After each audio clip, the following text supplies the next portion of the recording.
Las sombras guardan secretos que pocos se atreven a descubrir. En el esplendor del Renacimiento, bajo las fachadas de mármol y los frescos gloriosos que adornaban las catedrales, existía un mundo oculto. Un mundo de pasiones incontrolables, deseos reprimidos y secretos que se susurraban solo en la más absoluta privacidad. Las alcobas del Renacimiento no eran solo habitaciones donde los cuerpos descansaban, eran escenarios de poder, traición y erotismo que moldearon imperios enteros. Hoy, en Crónicas Inmortales, vamos a entrar en ese mundo, en las cámaras privadas donde las máscaras caían, donde se liberaban los deseos más profundos de reyes, papas, cortesanas y artistas.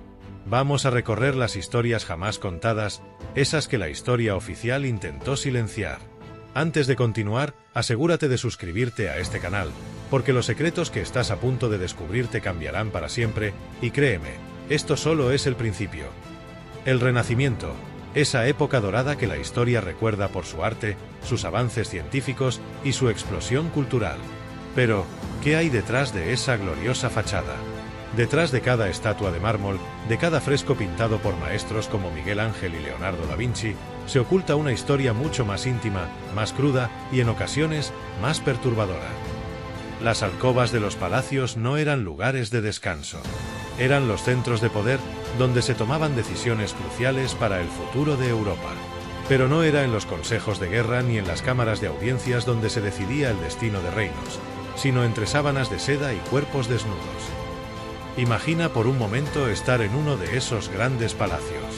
La noche ha caído, las velas apenas iluminan los pasillos, y en la penumbra, los murmullos de las intrigas comienzan a llenar el aire. Los grandes monarcas de la época, como los Medici o los Borgia, lo sabían bien. El poder no solo se ejercía con ejércitos, sino con seducción. El matrimonio en el Renacimiento no era una unión por amor, sino una transacción política. Los matrimonios se negociaban, se calculaban como si fueran movimientos en un tablero de ajedrez. Los nobles se casaban por títulos, tierras y alianzas, pero sus corazones buscaban en otro lugar. ¿Qué sucede cuando el cuerpo desea lo que el deber prohíbe? Las cortes del Renacimiento estaban llenas de amantes clandestinos, encuentros prohibidos y susurros en la oscuridad.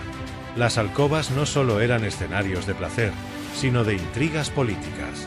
Una amante despreciada podría ser la ruina de un rey, y una cortesana favorecida podía alterar el equilibrio de poder en un reino. Una de las cortes más famosas, la de Lorenzo de Médici, el Magnífico, era un hervidero de pasión y conspiración. En público, Lorenzo era el mecenas generoso, el líder diplomático. Pero en privado, su cama fue testigo de secretos que jamás se confesaron. Entre los besos y las caricias, los amantes susurraban alianzas, promesas, traiciones. Se decía que en Florencia, una mirada furtiva podía ser más poderosa que un ejército entero. El Renacimiento trajo consigo una nueva percepción del cuerpo humano. El arte celebraba la forma, la belleza, el deseo. Los artistas esculpían y pintaban con una devoción casi religiosa por la sensualidad.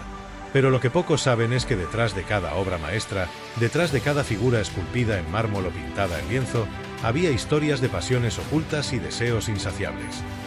En muchos de los talleres de los grandes maestros, el arte y la seducción se entrelazaban. Los aprendices, las modelos, los mecenas, todos compartían algo más que el amor por la belleza. Los estudios se convertían en lugares donde las inhibiciones se dejaban atrás, y el cuerpo se celebraba no solo en el lienzo, sino en la realidad. Uno de los ejemplos más fascinantes es el del propio Leonardo da Vinci.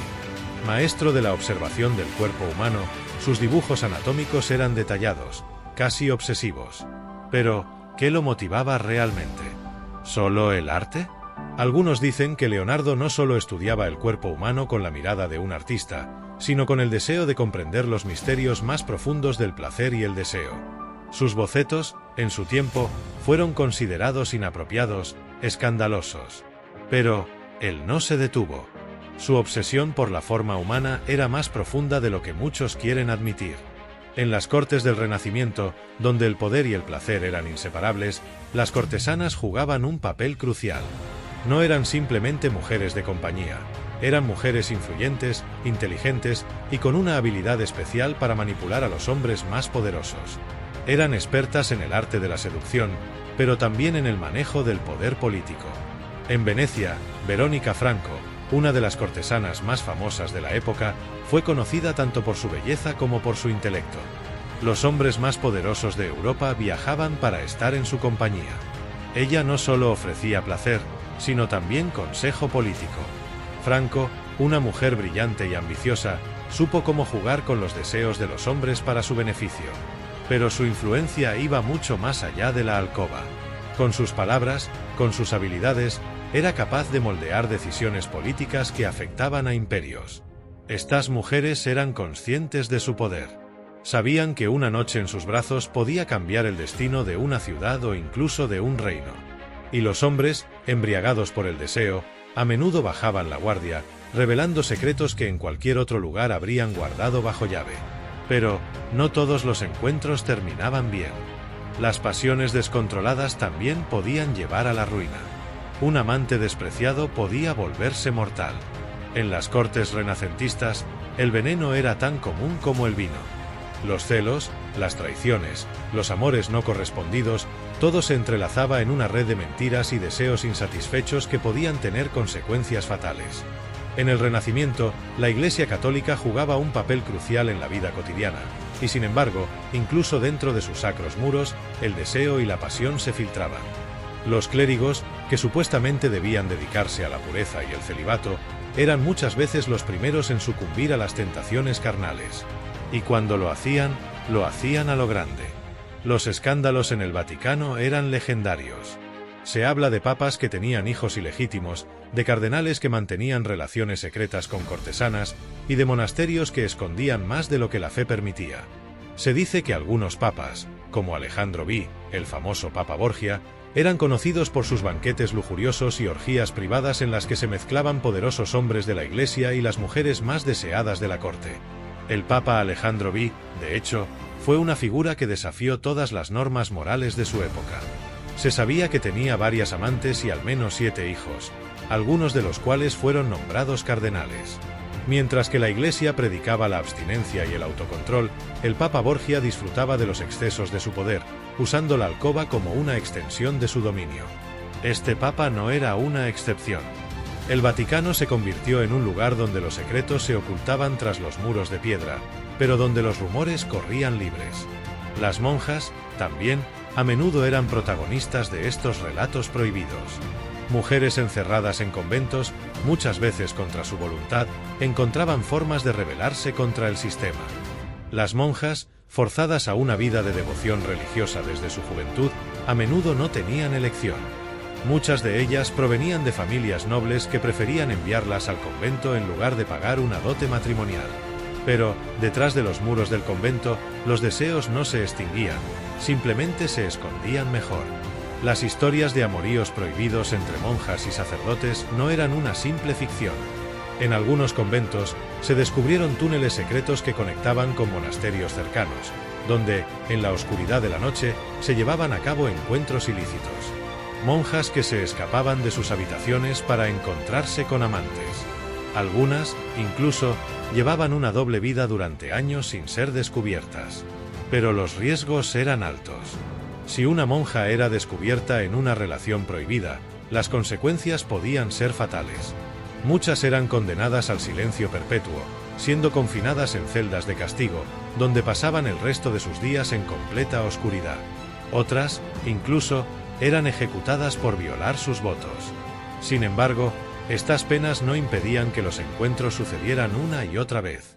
A pesar de todos los esfuerzos por mantener estos secretos ocultos, el arte del Renacimiento dejó pistas de lo que realmente sucedía entre las sombras. Detrás de cada retrato, de cada escultura, se escondían historias de pasión y deseo. Las miradas furtivas de los amantes, las sonrisas sutiles de las mujeres retratadas, todo en estas obras era un reflejo de la vida íntima de la época. Algunos de los grandes artistas renacentistas, como Caravaggio, plasmaron en sus obras no solo la belleza del cuerpo humano, sino también su vulnerabilidad y su pasión. En las pinturas de Venus, de Afrodita y otras figuras mitológicas, se esconden historias mucho más humanas. No solo eran representaciones de la belleza idealizada, sino de los deseos más profundos que se vivían tras puertas cerradas. La sensualidad en el arte del Renacimiento no era solo una celebración de la forma física, sino una ventana a los corazones y mentes de quienes habitaban esa época. Los cuerpos desnudos, expuestos en su perfección, representaban algo más que simple admiración por la anatomía humana. Eran una declaración. El deseo era una parte integral de la vida, y ni el arte, ni la religión, ni la política podían contenerlo. Pero no todas las obras de arte eran tan explícitas. Muchos artistas utilizaron símbolos y metáforas para representar estos secretos ocultos. Las flores abiertas, los frutos maduros, las miradas desviadas, todo esto se usaba para insinuar lo que no se podía decir abiertamente.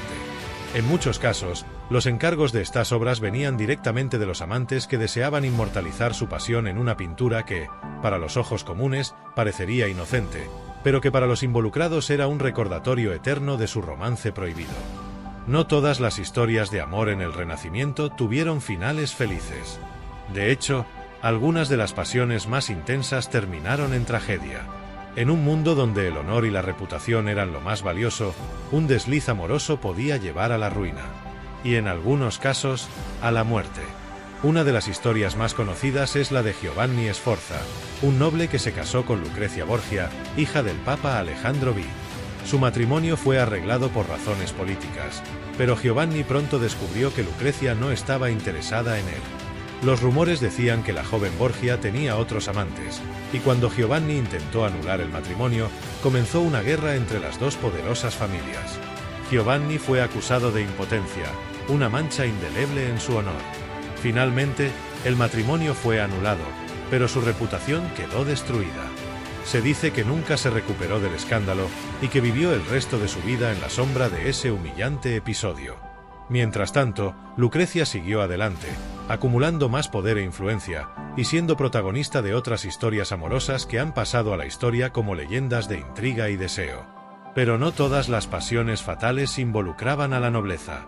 Las intrigas amorosas se extendían a todas las clases sociales. Los sirvientes, las doncellas, los artesanos, todos ellos participaban en este juego de pasiones prohibidas. En algunos casos, estos amores podían ser mortales, no por el escándalo, sino por el veneno. El uso del veneno era común en el Renacimiento. Los celos y la venganza podían llevar a las personas a cometer los actos más terribles. Las amantes despechadas, los esposos engañados, todos ellos recurrían al veneno para eliminar a sus rivales. La mezcla de pócimas letales se convirtió en una práctica casi cotidiana entre aquellos que tenían acceso al conocimiento de las hierbas y los compuestos. Una gota en el vino, una pizca en la comida, y el destino de un amante infiel podía sellarse para siempre. En última instancia, la alcoba del Renacimiento no era solo un lugar de intimidad. Era un escenario donde se jugaba el juego del poder. Los amantes no eran solo personas atraídas por el deseo, eran actores en una obra mucho más grande, donde cada movimiento estaba calculado y cada palabra podía significar la diferencia entre la gloria y la destrucción. Las mujeres, en particular, usaban su posición en la alcoba para influir en decisiones políticas, muchas veces detrás de las cortinas, pero con una mano firme sobre los destinos de los hombres más poderosos. Catalina de Médici, por ejemplo, se convirtió en una de las figuras más influyentes de Francia, y muchos de sus enemigos decían que su verdadero poder venía no de su habilidad para gobernar, sino de sus tácticas dentro de la alcoba. Las amantes reales a menudo tenían más poder que las propias esposas. María de Aragón, amante del rey Felipe II de España, fue una de las mujeres más influyentes de su tiempo. Mientras que el rey mantenía una relación formal con su reina, era María quien realmente controlaba sus decisiones más íntimas. En su alcoba, discutían política, alianzas y traiciones, y lo que se decidía entre las sábanas a menudo tenía un impacto mucho mayor que cualquier consejo de ministros. Es por eso que la alcoba, en el Renacimiento, no era un lugar de descanso, sino de actividad constante. No solo se satisfacían los deseos, también se tejían conspiraciones, se sellaban alianzas y se destruían imperios. Hoy, siglos después de que estas historias ocurrieran, aún podemos sentir el eco de esas pasiones en cada rincón de los palacios renacentistas. Aunque la historia oficial ha tratado de borrar muchos de estos episodios, las paredes susurran. Los secretos, como siempre, encuentran la manera de sobrevivir. Las cartas de amor clandestinas, las pinturas secretas, los diarios ocultos, todo esto ha llegado a nosotros como un testimonio silencioso de que, aunque los cuerpos desaparecieron, los deseos y las pasiones que definieron una era siguen vivos en nuestra memoria. Al final, los secretos de alcoba del Renacimiento nos recuerdan que, más allá de las grandes decisiones políticas y las hazañas militares, la historia también se construye en los rincones más íntimos, en los momentos de vulnerabilidad y deseo. Porque al final, todos somos humanos, y el poder del deseo no respeta ni el rango ni el estatus. Si te ha intrigado lo que hoy hemos revelado, suscríbete a Crónicas Inmortales y acompáñame en la próxima travesía, donde desvelaremos más secretos que el tiempo intentó enterrar. Porque recuerda, los secretos siempre encuentran la manera de salir a la luz. Nos vemos en el próximo capítulo, si te atreves.